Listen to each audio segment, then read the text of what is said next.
Hi, it's Alpita, and welcome to the new moon in Pisces reading for the sign of Pisces.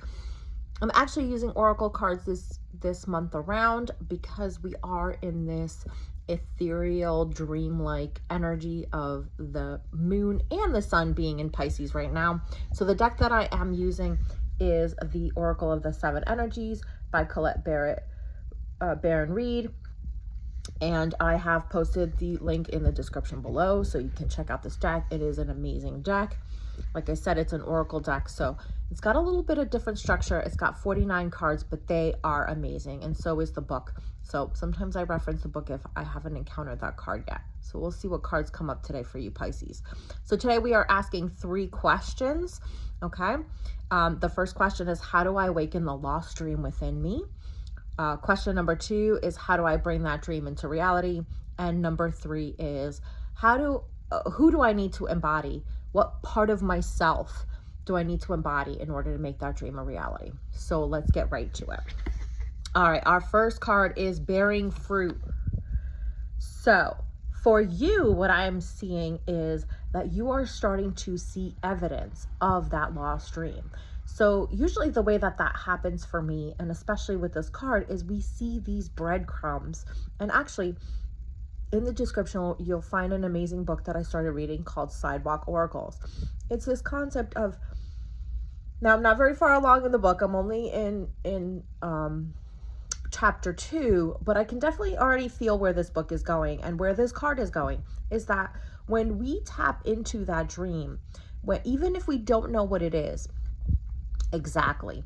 When we start to bring in elements of that dream and we're like, I definitely want that in my life.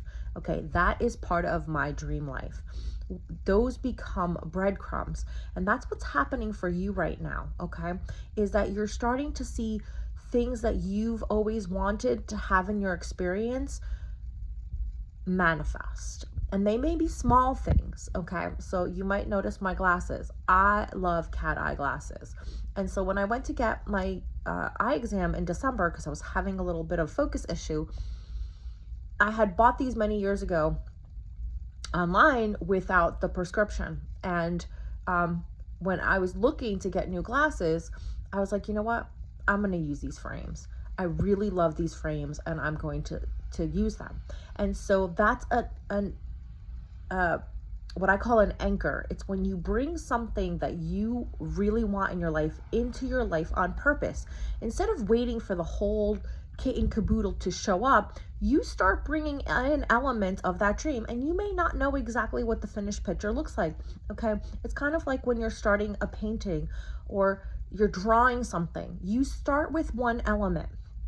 Maybe you draw a tree, and then as you draw that tree and that tree starts to take shape and form, then it will help you create the rest of the environment. That's what's going on for you, and it is an amazing unfolding. Keep it up. All right, what do you need to do in order to bring more of that dream into your reality? Ooh, it is what it is. I love this card. Okay. All right. So part of it is accepting what already is. So we cannot change something that we are in denial about. It just is that way, right? So as you start to accept that there are certain things in your life that you love and are part of the life that you truly desire to live, and you accept that there are other things that are in your life that you do not desire to have in your life, that is when you can move forward. Okay. When you say, this is, X marks the spot. You are here. Okay. Just because you say that something is the way that it is, it doesn't mean that you're accepting it and saying and resigning that this is your destiny. You're saying, this is where I am. Okay. Now I know where I am, right? Just like in a GPS, and now I can go forward. So let's say your financial situation isn't where it is. When you look at it and say, oh, I'm bringing in this amount of money and I really want to be at this income level, then you know what you need to do.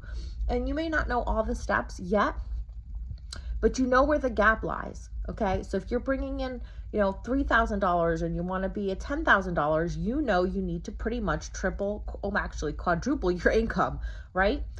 And it may not happen overnight, but at least you know what your situation is. I cannot tell you how many clients I've worked with as a business consultant where they're like, I want to make more money. I want more clients. Well, what does that mean?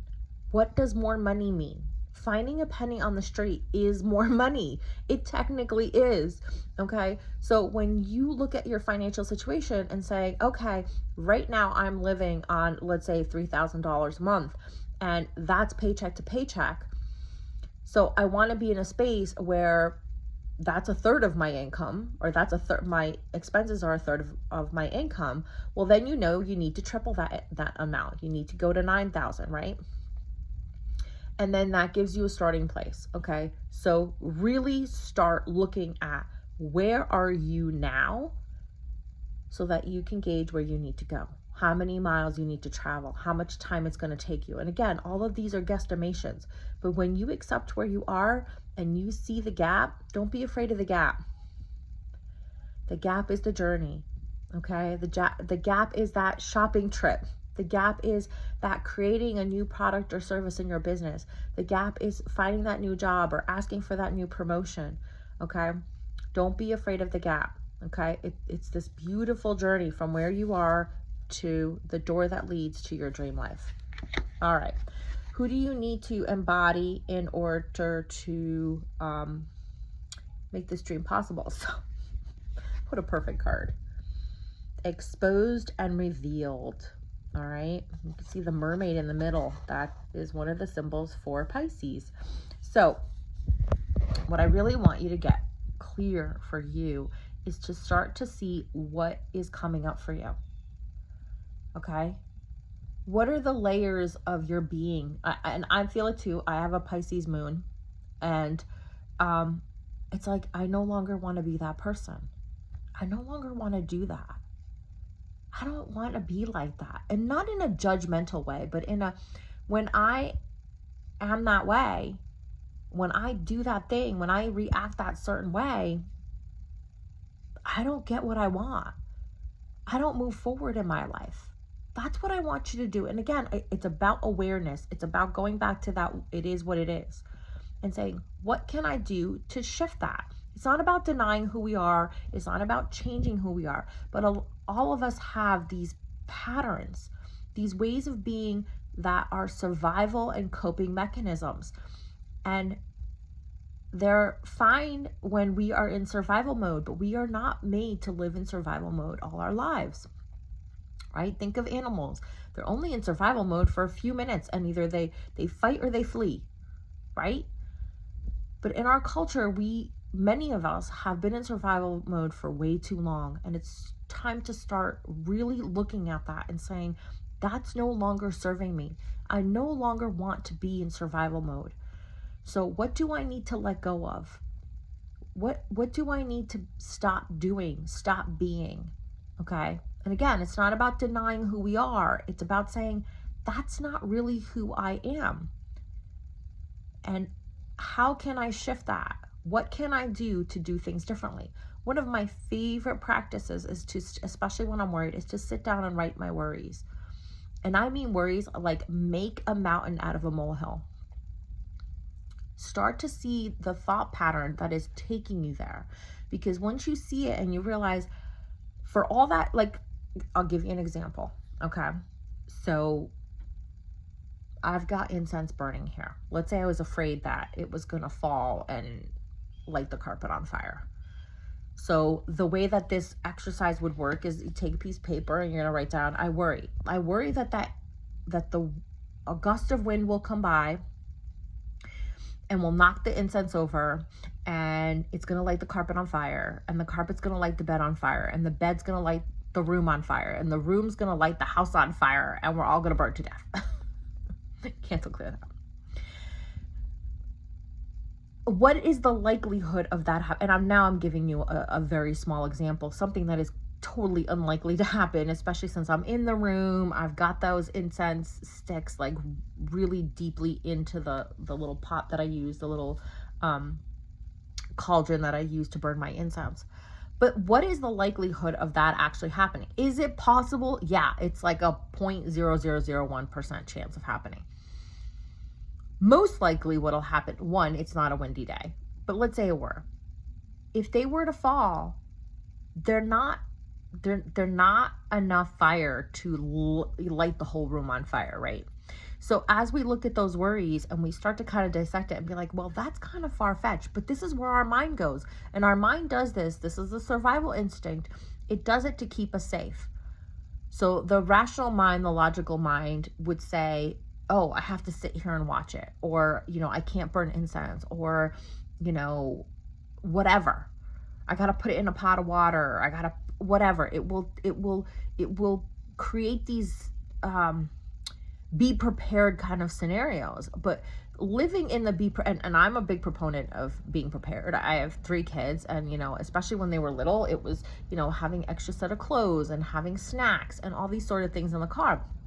And I do that to a certain extent, but it's not like I have a newborn anymore and I need to have diapers and wipes and like 3 million outfit changes. There are certain things that as we experience things, we realize what we really need to be prepared for and what we really don't need. Okay. So as my kids got older, and of course their needs changed, and also I saw what I actually needed and what I didn't, I started to pare down my emergency kit in the car. So there's less and less stuff in them. If I go to the park and it's a muddy day, of course I'm going to pack an extra set of clothes, because I know my kids, been there, done that. They're going to end up in the mud. Okay. But when we are constantly worrying and constantly preparing for the worst case scenario, we're not living, and we are not putting our energy and focus into the life that we truly desire. So it's about letting go of those, letting go of the survival mechanisms, keeping what is necessary, and also knowing that, hey, if I ever had to take care of a newborn, I know how to do that. I know how to pack a diaper bag. I know how to take care of that. I don't need to do that all the time. I can activate that part of me, that knowledge, that wisdom, that skill anytime I need. But I don't need to live in that place all the time. All right. I hope this helps, Pisces. I hope you have a great month, this new moon month, going forward the next 4 weeks. And I hope March brings you all your dreams to reality.